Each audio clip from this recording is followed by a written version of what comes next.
When winter cough season arrived in the Appalachian Mountains, families didn't reach for cough syrup. They couldn't. Most mountain communities didn't have a pharmacy nearby, and even if they did, many families couldn't afford the trip, so they relied on something else, something they kept in the kitchen, something that sat beside the wood stove. And according to people who grew up in those mountains, nearly every family had their own version of it. About 20 miles from where I'm sitting right now, there was a woman named Sarah Whitaker. Sarah lived to be 92 years old. She raised 6 children through Appalachian winters, and according to her family, she never bought cough medicine, not once. Whenever coughing started spreading through the hollow, Sarah made the same hot winter remedy her mother taught her decades earlier. A remedy made from just a handful of ingredients. By the end of this video, I will show you exactly what was in it, but more importantly, I will show you the forgotten winter habit that Appalachian families practiced alongside it. And according to many of the elders I spoke with, that habit may have mattered even more than the remedy itself. Because what mountain families understood about winter sickness wasn't really about medicine. It was about how you lived when cold season arrived. Sarah Whitaker was the kind of woman every mountain community seemed to have. Small, tough, quiet. The kind of person who could split kindling before breakfast and still have bread rising before noon. Every winter, when coughs started moving through the community, Sarah would prepare the same drink she had been making since the 1940s. Not because a doctor prescribed it, not because a commercial convinced her, because it was what mountain families trusted. Meanwhile, I watched my grandfather take a very different approach. Every winter, he would buy cough syrup, then another bottle, then another. Some helped, some did not, but somehow the cough always seemed to linger. Sarah spent a few dollars every winter.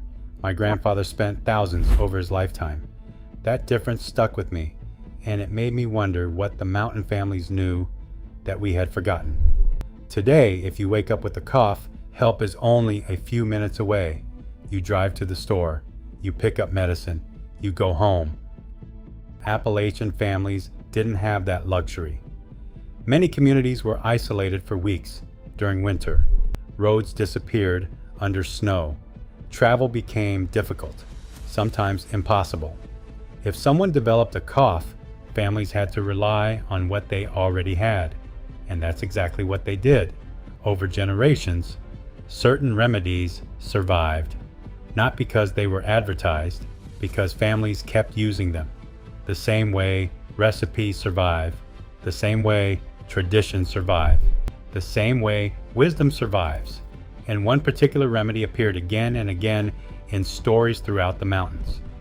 But before I show you the whole recipe, let's talk about the first ingredient, because it wasn't what most people expect. The first ingredient was honey, real honey, not the heavily processed kind, local honey. Mountain families believed honey soothed the throat and calmed coughing. And if you've ever taken a spoonful of honey when your throat was raw, you already understand why. The second ingredient was lemon. Simple, affordable, easy to store during winter. Together, honey and lemon formed the foundation of countless Appalachian winter remedies. But they weren't the whole remedy. And this is where things get interesting, because Sarah always added a third ingredient that most people overlook. And according to her family, that ingredient made all the difference. Now here's something fascinating. Long before cold medicine existed, Appalachian families relied heavily on warmth. Not just warmth in the house, warmth in the body, warm drinks, warm soups, warm kitchens, warm wood stoves. Many believed winter illness became worse when the body grew cold and exhausted. Whether that was scientifically correct or not, one thing is certain. The mountains treated winter differently than we do today. Winter wasn't something to fight. It was something to prepare for. And that's where the final ingredient comes in. The third ingredient Sarah used was ginger. Fresh ginger when she could get it, dried ginger when she couldn't. Her winter cough remedy was simple. 1 tablespoon of honey, juice from half a lemon, a small amount of grated ginger, mixed into a mug of hot water. That's it. No complicated preparation, no expensive ingredients, just 3 things many families already had. Sarah would drink it slowly in the evening while sitting near the stove, and according to her children, it became part of the rhythm of winter. Not a miracle cure, not a magic potion, simply a traditional remedy families relied on when coughs appeared. But here's the part that surprised me most.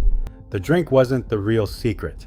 When I spoke with older mountain families, one thing came up repeatedly. Rest. Not bed rest, not doing nothing, but slowing down. When winter sickness arrived, families adjusted their pace. Earlier nights, more time by the fire, less rushing, more sleep. One mountain saying appeared again and again, "You can't outrun winter." Think about that. You can't outrun winter. Modern life tells us to keep pushing, keep working, keep moving. The mountain families believed recovery required patience, and perhaps that mindset helped as much as any remedy. Think about the math. For generations, Appalachian families survived winter without modern cold medicine.